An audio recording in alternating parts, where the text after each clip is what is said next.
ever get the feeling your childhood lied to you? That those bright, safe cartoons we grew up with were hiding something rotten just under the surface? I used to laugh at people who talked about lost episodes like they were real. Just cheap creepypasta fuel, right? But that was before I saw the tape Nickelodeon erased. And if you're smart, you'll stop listening right now. Because once you hear what I'm about to tell you, you'll never look at SpongeBob the same way again. It started simple enough. I wasn't hunting for cursed media. I wasn't digging through some 4chan thread at 3 a.m. No, it was my job. I was working part-time at a media warehouse that used to process shipments for Nickelodeon back in the late 2000s. Most of what we handled was junk, broken VCRs, old promos, boxes of tapes that smelled like mold. I didn't expect anything except dust in my lungs and a minimum wage paycheck. But every once in a while, you'd come across something odd. A mislabeled reel. A promo that never aired. The kind of trivia collectors drool over. And that's how I found it, wedged between stacks of normal SpongeBob tapes, all cheerful yellow spines and goofy titles like Bubble Stand or Jellyfishing. Except this one. This one was different. The spine was black. No stickers, no Nickelodeon branding. Just a strip of white masking tape with 2 words scrawled in Sharpie, Squidward Suicide. Yeah. I know. That's the title everyone jokes about online. But the thing is, this wasn't a creepypasta. This wasn't a post. I was holding it in my hands. And when I asked my supervisor about it, he told me flatly, that shelf's off limits. Don't touch anything there. I laughed, shoved it back where I found it, and went back to stacking. But the name burned in my head all night. Squidward Suicide. It sounded too blunt, too wrong to be some fan joke. And the more I thought about it, the more it ate at me. Why hide a SpongeBob tape? Why erase it? The next day, I slipped it into my bag. My supervisor didn't notice. Nobody did. You've probably guessed what happened next. I brought it home. I closed the blinds. I dug out an old VCR from my closet and shoved the tape in. And the thing is, at first, it played almost normal. Familiar opening, bubbles and laughter, that ukulele theme we all know by heart. For a few seconds I thought I'd been duped. That it was just another rerun. But then the colors flickered. The audio warped. SpongeBob's laugh stretched too long, like someone holding their breath past the point of comfort. And then I realized something that made my skin crawl. The characters weren't smiling. Not really. Their mouths curved upward, but their eyes, God, their eyes, were dead. That's when I should have turned it off. But I didn't. I couldn't. Because some part of me felt like the tape was waiting for me. Like it wanted me to see what came next. And that was the last moment in my life that still felt normal. I didn't sleep much after that first glimpse. My brain kept replaying the warped laugh, those empty cartoon eyes. Maybe it was just bad tape degradation. That's what I told myself, cheap VHS rot. But something about the way the characters stared straight through the screen, no, that wasn't just static. So, I went back to the warehouse. And this time, I started paying attention. You wouldn't believe how much junk Nickelodeon left behind. Boxes labeled 2004 promo B-roll. Stacks of demo tapes with nothing but test patterns. Even whole pilot episodes for shows that never made it to air. To most people it was garbage, but to collectors, it was gold. And to me, it was a rabbit hole. My co-workers thought I was nuts. Man, you're digging through trash, one guy laughed as he rolled a cart past me. Maybe he was right. But every box I opened felt like peeling back another layer of childhood. Like looking behind the curtain at the magic trick that raised us. And that's when I noticed something strange. Certain shelves had tags on them, handwritten ones, not printed like the rest. Red ink, block letters, always the same phrase, do not access. The boxes stacked there weren't listed in the inventory. No barcodes. No labels. Just dusty black cases, taped shut. It didn't look like storage. It looked like something they wanted buried. That black SpongeBob tape came from one of those shelves. And once I realized that, I couldn't unsee it. There were other tapes, too, hand-scribbled titles like, Prototype Animation Tests, or, Eyes Only, Do Not Dub. Even one that just said, Final. No show name. No date. Just that single word. When I asked my supervisor again, he didn't laugh this time. He just gave me this flat stare, like I'd crossed a line. "Don't touch those," he said. His voice was low, serious. "Some things aren't meant to be watched." I shrugged it off, pretended not to care. But inside, that was all the confirmation I needed. I started sneaking glances every shift. Timing when my supervisor took smoke breaks. Watching which boxes disappeared and which were moved deeper into storage. And every time I spotted that black-labeled SpongeBob tape, it felt like it was calling me back. I know how that sounds, like I'm assigning intent to a plastic shell. But it really did feel that way. Every time I walked past it, my stomach tightened. Like the thing was waiting for me to slip again. So, I did. One Friday night, I slid it into my backpack, heart hammering the whole time. It was stupid. Reckless. But I couldn't resist. I told myself it was for curiosity, for research. That I'd return it after one watch, and nobody would ever know. When I got home, I set it on my desk. Just stared at it. The tape looked so ordinary up close, cheap plastic, cracked label. Nothing special. But I swear the room felt heavier with it sitting there, like it dragged the air down. I thought about calling a friend, making it a joke. "Hey, come watch this creepy SpongeBob tape I found." But deep down, I didn't want witnesses. I didn't want anyone else to have it. It felt private. So I closed the blinds. Locked the door. Pushed the tape into the VCR. And that's when things got strange. The screen flickered, not with a Nickelodeon logo, but with static. Long static. A minute, maybe more. Just that hollow snow sound filling the room. I almost hit eject, thinking the tape was busted. But then the static snapped to black. And faintly, I heard a voice. It wasn't SpongeBob. It wasn't Squidward. It was someone behind the camera. A man's voice. Muffled, low. Saying something I couldn't make out. And then, cut. The SpongeBob theme started. Familiar.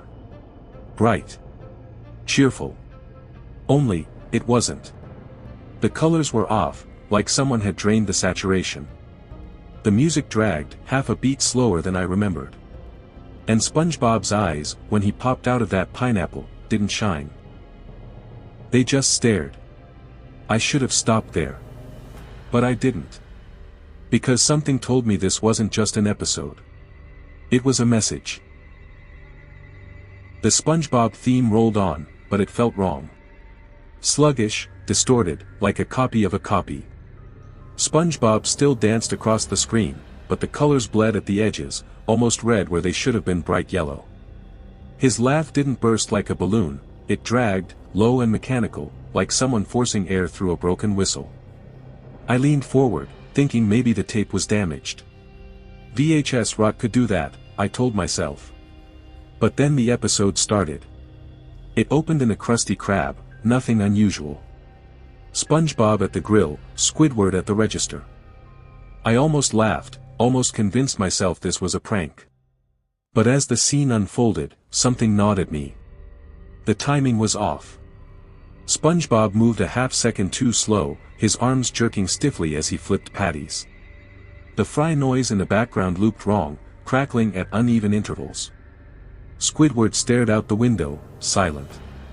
His eyelids didn't twitch. Not once. And then he spoke. "Are you happy, SpongeBob?" I froze. That wasn't Squidward's voice. Not really. It was deeper, slower, like someone speaking through water. SpongeBob turned. His smile was stretched wider than usual, his pupils tiny pinpricks in yellow voids. "Of course I am, Squidward," he said. The words came out sharp, almost metallic. Silence. A long silence. No laugh track, no background noise. Just two cartoon characters staring at each other in a restaurant frozen in time. I shifted uncomfortably. VHS tape sometimes held static shots for a few beats too long. But this wasn't a few beats. It was minutes. SpongeBob didn't blink. Squidward didn't blink. And then, black screen. No fade out. No transition. Just cut to black. I sat there in the quiet hum of the VCR, the tape still running. For a moment, I thought maybe it had broken. But then came the sound. A scream. Not a cartoon scream. Not Tom Kenny doing a goofy high-pitched yell. This was raw, human. Deep. Choking. Like someone in pain. It went on for maybe 20 seconds, long enough for me to grip the arm of my chair so hard my knuckles ached. When the picture returned, SpongeBob was gone. The Krusty Krab was empty. Squidward sat alone at the register, staring straight ahead. His eyes were bloodshot. Veins spiderwebbing into the whites, red leaking into yellow sclera. And I swear, they were wet. Shiny. Too real. The background warped slightly, as though the walls were bending inward. I told myself it was tape distortion. I wanted it to be tape distortion. Squidward whispered something. I had to lean close to the speaker to catch it. Why won't it stop? I didn't breathe. I didn't blink. I just listened. And then the camera cut again. This time, a close-up. Squidward's face, filling the screen. His mouth opened as though to speak, but instead, black liquid poured out. Thick, slow, dripping down his chin. The audio hissed, like static mixed with wet gurgling. I gagged, flinching back, but I couldn't stop watching. The scene shifted again, so fast I almost missed it. For a split second, a frame of something else flashed on the screen. Not SpongeBob. Not Squidward. A man's face. Pale, sunken eyes. Staring. Open mouth. The image was gone in less than a second, but it burned into my brain. The tape cut back to Squidward, now sobbing. Real sobbing, wet, heavy, human. His hands shook as he clutched his clarinet. He raised it like a weapon, then dropped it, collapsing into his chair. And then it all went silent again. Just Squidward. Crying. Alone. The sobs stretched on for what felt like forever. I glanced at the VCR's counter, it ticked past 3 minutes, then 5. Still crying. No cuts, no music, no movement. Just him, falling apart. Something inside me wanted to turn the tape off. But another part, a bigger part, needed to know how far it would go. So I let it play. And then, without warning, Squidward looked up. Directly at the screen. At me. His eyes were wide, red, unblinking. The sobs stopped instantly. He just stared. I swear I felt it, like he wasn't looking through the screen, but at me. And then, in that same warped, watery voice, he whispered. You shouldn't be here. The screen went black. I ripped the tape from the VCR, my chest heaving like I'd just run a mile. I sat in silence, staring at the black plastic shell in my hands. Normal episodes didn't do that. They didn't scream. They didn't bleed. They didn't talk to you. And somewhere, deep down, I knew this was only the beginning. I told myself I wouldn't watch it again. I shoved the tape into the back of my closet, buried it under old clothes, like that would keep it quiet. But all night, I heard it, faint static in my head, SpongeBob's broken laugh echoing under my thoughts. By morning, I couldn't resist. I told myself I just needed to check, to prove it was a trick of bad memory. VHS tapes play differently every time, right? Tracking errors, glitches. It would look normal the second time. That's what I told myself as I dragged it back out and slid it into the VCR. But it didn't play the same. It started in a different place. No intro. No theme song. Straight into Squidward sitting on his bed, staring at the wall. His room was darker than I remembered, shadows stretched too far across the floor, corners that swallowed light. His clarinet leaned against the wall, broken in half. He didn't speak. Didn't move. The camera just lingered on him. And then, faintly, I realized there was sound, not crying, not static. Whispering. I turned the volume up. The whispers weren't Squidward. They weren't any character from the show. They were layered voices, overlapping, muttering words too fast to catch. The only one I understood was a single phrase, repeated again and again. Keep watching. My blood went cold. Then Squidward moved. Slowly, stiffly, like stop motion. His head turned toward the camera. His eyes were bloodshot, veins pulsing. His mouth opened, too wide, splitting at the corners. And then, cut. Now it was SpongeBob. But not SpongeBob. His colors were pale, almost gray, as if life had been drained out of him. He wasn't smiling. His teeth were jagged, uneven, too many of them. He stared at the screen, breathing. I swear I could hear it, wet, ragged breaths, like lungs filled with water. And then he spoke. Not in the cartoon voice. Not high-pitched or goofy. But in something lower, closer to a whisper, almost human. You're not supposed to see this. My stomach dropped. He said it slowly, deliberately, as though he meant every word. The camera zoomed closer and closer to his face until his eyes filled the screen, massive, black voids with tiny white pinpricks. For a second, I thought I saw something reflected in them. Not Bikini Bottom. Not cartoon backgrounds. My room. I scrambled for the remote, heart pounding. But before I could hit stop, the tape cut again. Back to Squidward. This time, he was standing in front of a mirror. His reflection was wrong, its eyes moved out of sync, its mouth smiling when his face was still. He lifted his hands, trembling, to his throat. The reflection grabbed its own neck and began to squeeze. I yelled at the TV, "What the hell is this?" My voice cracked in the silence.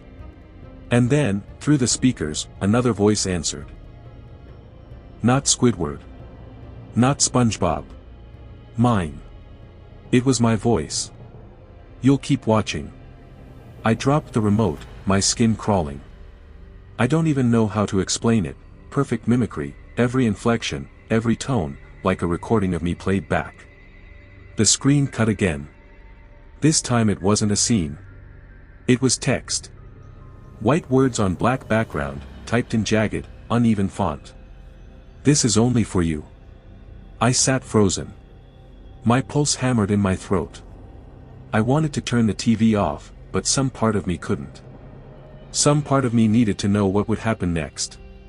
The tape jumped again, back to SpongeBob. He was sitting at his desk in a classroom, pencil scratching across paper. The camera zoomed in on what he was writing. My name. Over and over.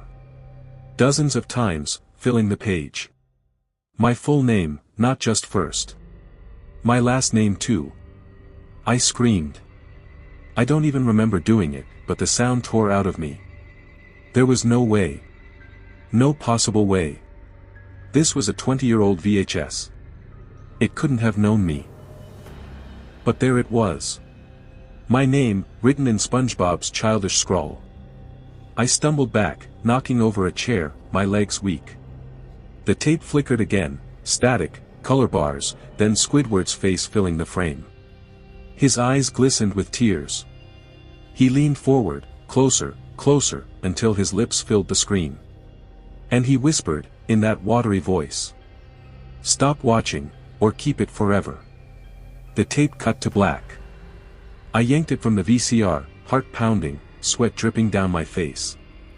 I didn't sleep that night. I didn't even try. Because the whole time, I felt watched. Not just paranoid, watched. Like eyes were on me from the shadows. And worse, when I checked the tape the next morning, the counter on the VCR still ticked forward. As if it was playing. Even though it wasn't in the machine. I couldn't shake it. The tape wasn't just a glitchy cartoon, it was alive. Or at least, it behaved like it was. But the question ate at me, how? I had to know. So I started digging. At first, I searched the obvious places, creepypasta forums, lost media threads, the old archives. Squidward's suicide was everywhere, but always the same vague retellings, copy-paste horror stories with no hard proof. I almost gave up, until I noticed something strange. A few posts, buried deep, didn't read like fiction. They were short, clipped. The kind of thing written by someone who's scared. One user claimed to be an ex-Nickelodeon intern. Their post was only 6 words long. It wasn't a story. It happened. The account was deleted an hour after it went up.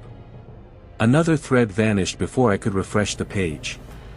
The only line I remembered was, "The animator's name was never released."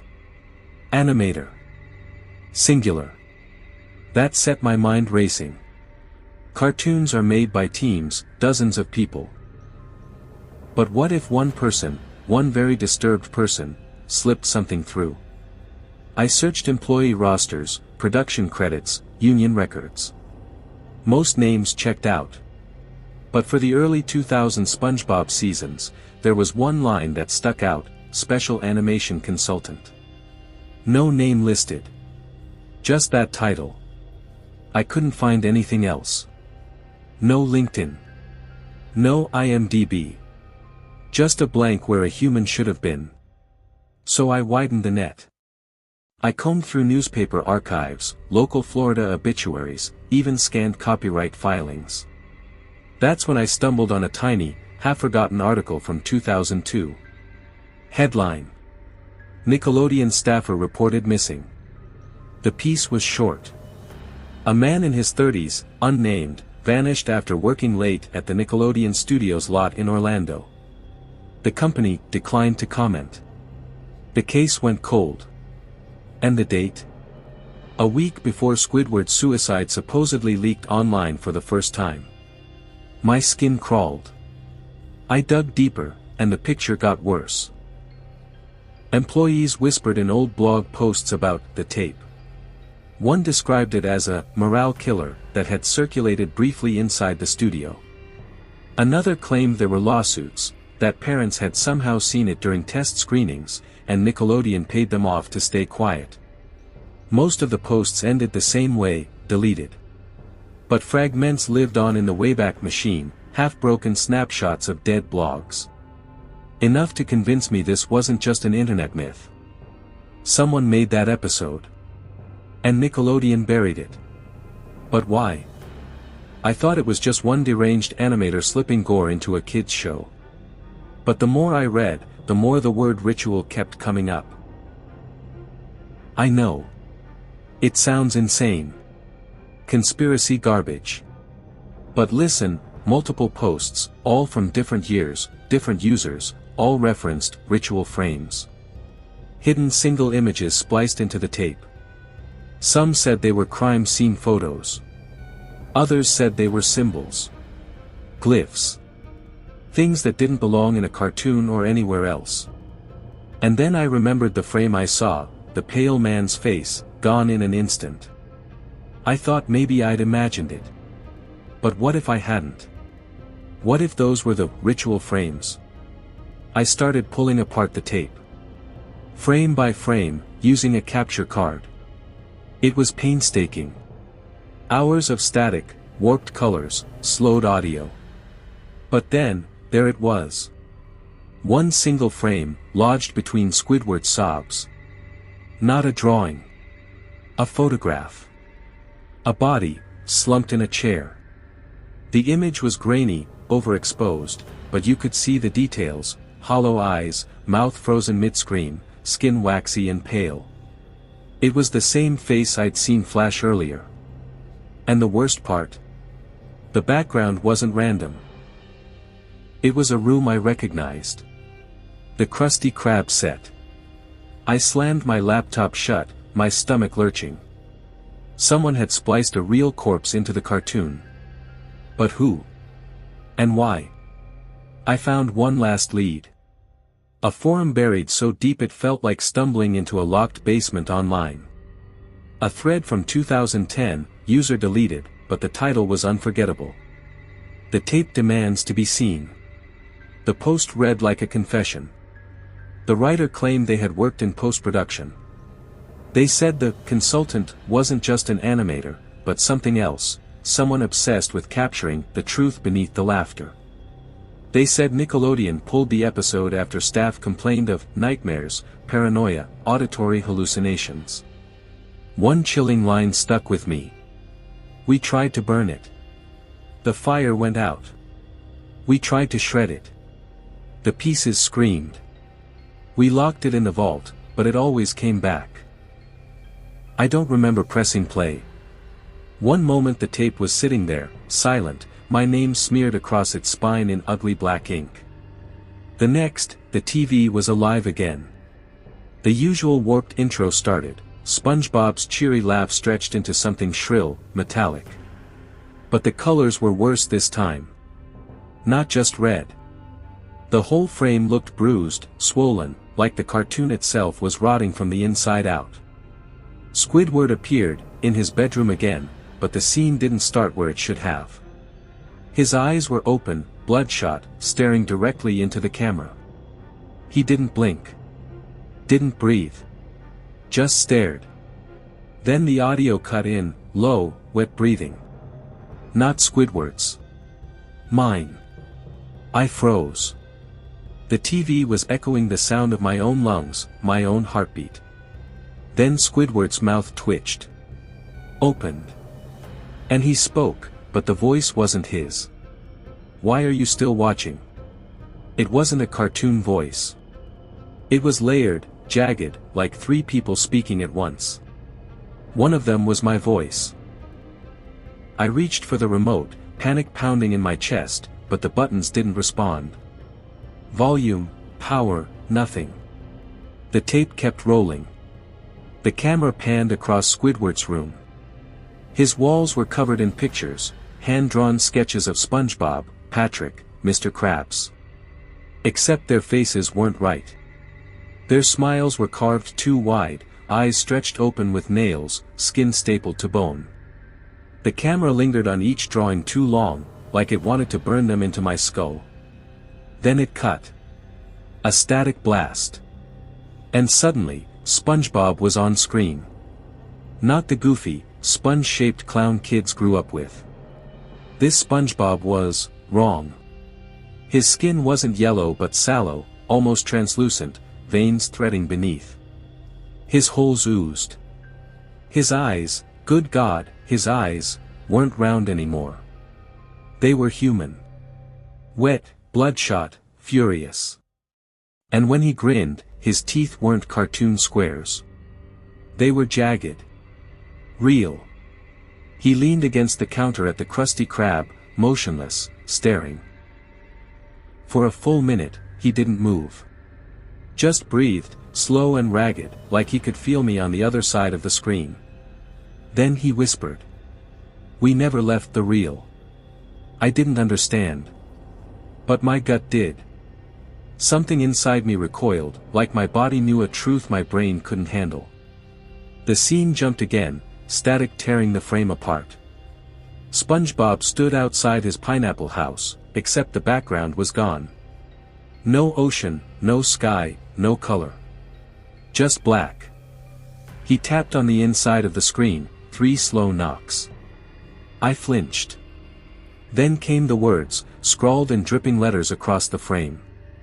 This is the real ending. The footage lurched forward, as if skipping through unseen scenes. SpongeBob at the grill, flipping patties that bled. SpongeBob in his living room, staring at the static-filled TV, head tilting in jerks. SpongeBob in the alley, dragging something behind him, something heavy that left a smear across the sand. And then, silence. SpongeBob leaned closer to the camera. His face filled the screen, so close I could see pores, cracks, rot in the sponge flesh. When he spoke again, it wasn't his voice. It was mine. You wanted to know the truth. The sound of it made my stomach flip, bile rising in my throat. Hearing my own voice from his mouth felt like a violation, like my reflection had crawled out of the mirror. The camera pulled back one last time. SpongeBob wasn't alone anymore. The whole cast was there, Patrick, Sandy, Krabs, all standing in a half-circle around Squidward's limp body. His wrists hung in ribbons. His eyes were missing. The others stared into the camera, wide, unblinking. Their faces stretched and warped, features drooping as though the cartoon itself couldn't hold them together anymore. And then, all at once, they spoke in unison. "We are not fiction." The screen convulsed, static, tearing audio, a sound like screaming metal. I wanted to rip the tape out, smash the TV, run. But I couldn't move. And then came the final scene. The camera was in a different room. Not Bikini Bottom. Not any cartoon set. It was my living room. My couch. My coffee table. The same angle as if someone had been filming me this whole time. And in the middle of the frame, me. I was sitting there, slack-jawed, eyes glazed, staring at the screen. Watching. On the TV inside the TV, SpongeBob leaned forward again, grinning with too many teeth. "Now you're part of the rerun." The screen went black. Silence. For a long time, I sat there, waiting for something else. Another frame. Another jump scare. Something. But nothing came. Just the faint reflection of my own horrified face in the dark glass. I thought the tape was over. I thought once the TV went black, I was safe. I was wrong. The first night, I heard it. Not through the speakers, through my walls. A faint, wet chuckle. SpongeBob's laugh, distorted and slow, like someone dragging it through mud. I froze in bed, heart hammering. Every nerve in my body screamed to check, but when I looked, nothing. Just the room, quiet.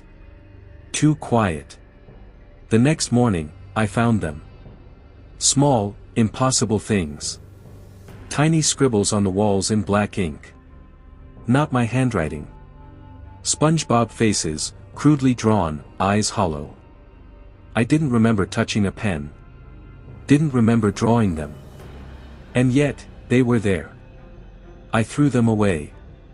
Cleaned the walls. Scrubbed, bleached, cursed the whole damn room. But by the next day, new drawings appeared. Patrick, Krabs, Squidward. Their smiles wider, teeth sharper. At first, I thought it was sleep deprivation, paranoia. But then the whispers started. Low, layered, just on the edge of hearing. Coming from corners, from under the bed, from the closet. Sometimes mimicking me. Sometimes the tape itself. "You're part of the rerun." My phone rang. Unknown number. I answered once. A single breath, wet and ragged, then silence. My caller ID displayed my own name. I unplugged the phone. It didn't stop. Every time I closed my eyes, I saw them.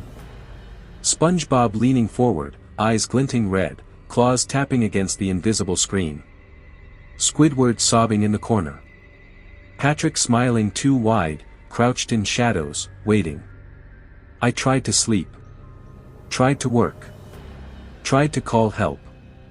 Nobody believed me. Lost media, overactive imagination, friends said. Parents said the same. I felt trapped in a reality that didn't care about my fear. One night, I heard it again. SpongeBob's laugh. But this time, it came from the living room. I walked toward it, frozen, each step heavier than the last. The TV sat there, off. Unplugged. But the reflection in the screen, my living room, wasn't right. The couch was torn, dark stains where there shouldn't be any. And in the reflection, SpongeBob leaned against the counter, grinning. I wanted to look away. I couldn't. Then the TV clicked on by itself. Static, then the image I'd feared, the Krusty Krab, blood-stained floors, Squidward's broken clarinet on the counter. And a single message across the screen in that jagged font. You can't leave. I ran. Locked doors, windows. Tried to destroy the tape. Burned it. Melted it with a lighter. And yet the next morning, it sat on my desk. Unharmed. Smudged label, my name, Sharpie thick and new, as though written while I slept. I started to hear them in public. In the grocery store, a kid laughing in the aisle, but it was wrong, dragging, metallic. In the subway, a muffled sob echoing through the tunnels. Always a sound I recognized, though no one else seemed to notice. I tried posting online, seeking help, warnings. Deleted accounts.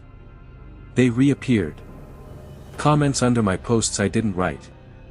Messages saying only, keep watching.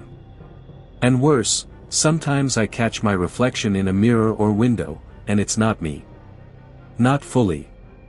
Squidward's eyes blink, Patrick crouches behind my shoulder, SpongeBob's grin stretching impossibly wide. I stopped leaving the apartment. Stopped sleeping. Stopped trusting my own senses. And still, the tape waits. On my desk. In the corner. Wherever I look, it's there. The label fresh. My name written in that jagged scrawl. Like a mark. Like a warning. I know one thing, they're patient. And I'm theirs now. Because nothing that Nickelodeon erased ever truly dies. And when you stumble upon a lost episode, a tape nobody was meant to see, some part of you becomes part of the rerun. If you've made it this far, congratulations, or maybe I should say, welcome to the rerun. I should tell you it's over. That destroying the tape, leaving it in the warehouse, whatever, I could finally sleep, go back to normal. But that would be a lie. Some things aren't meant to be seen. Some secrets are kept for a reason. Nickelodeon erased that episode for a reason. And now, so have I, except, in my case, erasure isn't possible. Not anymore. The tape isn't just a tape. It's a cycle. A lure. A whisper that calls to you when you think you're safe. It waits for the curious, the skeptical, the ones who think childhood cartoons are harmless. And it knows how to get to you. I thought I was brave. I thought I could handle it. But that was foolish. You don't watch this episode. It watches you. It marks you. It twists, corrupts, bends reality around your fear. The more you know, the closer it comes. I've tried leaving the city. Tried giving the tape away, even throwing it into dumpsters. Nothing works. It always finds its way back. Always. The label is always fresh. My name always there. As though it's waiting. Watching. Patient. Eternal. So here's the truth, from someone who's lived it, some curiosities are too dangerous to satisfy. Some doors, once opened, can never close. And some tapes, should never be played. If you ever hear someone whisper about a lost SpongeBob episode, one that Nickelodeon erased, do yourself a favor. Stop. Don't search for it. Don't dig.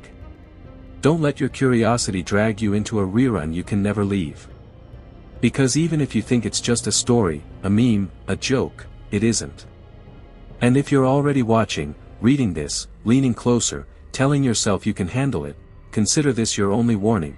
the moment you press play, the moment you peek behind the curtain of nostalgia, you might not come back the same. Not because it will kill you. Not because it will hurt you. But because it will find you. Inside your room. Inside your mind. Inside the reflections of your own eyes when you least expect it. And when it does, when you see it, when you hear the laughter, the sobs, the whispers, you'll understand why they erased it. Why some episodes are lost. Why some childhoods were safer than the truth. Because the rerun never ends. And now, so long as you've read this, so long as you know, it knows you exist too.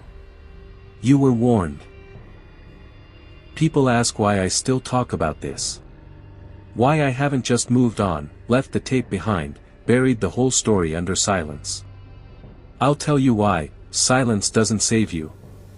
If you've listened this far, if you've absorbed every word, then you already feel it. That itch at the back of your neck. That sense of being watched while the room is empty. That faint laugh you can almost, but not quite, hear under the hum of your fan. It doesn't matter if you believe me. It doesn't matter if you think this is just a story, a creepypasta, a ghost tale told for clicks. Because belief doesn't protect you. Ignorance doesn't protect you. In fact, it's the opposite. The tape feeds on ignorance. On curiosity. On the way your brain wants to fill in the blanks. Nickelodeon erased it because they understood that once you see something like this, you never really unsee it. You go on with your life, but the episode doesn't let you go. It crawls into the spaces you don't think about. The pause between thoughts, the dark space at the bottom of your dreams. You'll be brushing your teeth, and for a split second, your reflection won't be yours. You'll be scrolling at 2 a.m., and a comment will pop up from an account that doesn't exist. And the words will feel familiar. Too familiar. That's the rerun. That's the part nobody talks about. When I told this story online before, the comments weren't what I expected. Sure, some people laughed it off, called it fake. But others admitted they'd seen the same thing. Heard the laugh in their houses. Spotted the scribbles on their walls. Some even said they found tapes.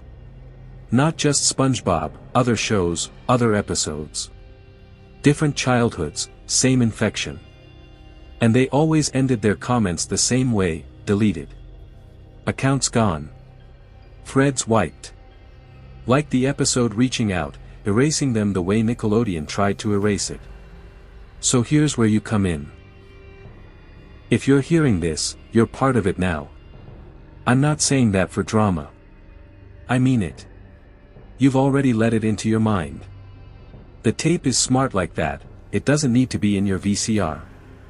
It just needs your attention. Your curiosity. That's how it spreads. Maybe tonight, you'll hear a faint knock on your screen. 3 taps, slow. Maybe you'll dream of Squidward crying, or SpongeBob grinning with teeth that don't belong. Or maybe you'll wake up to find your name written somewhere it shouldn't be. Don't bother calling Nickelodeon. Don't bother Googling lost episodes at 4 in the morning. That's how it tightens its grip.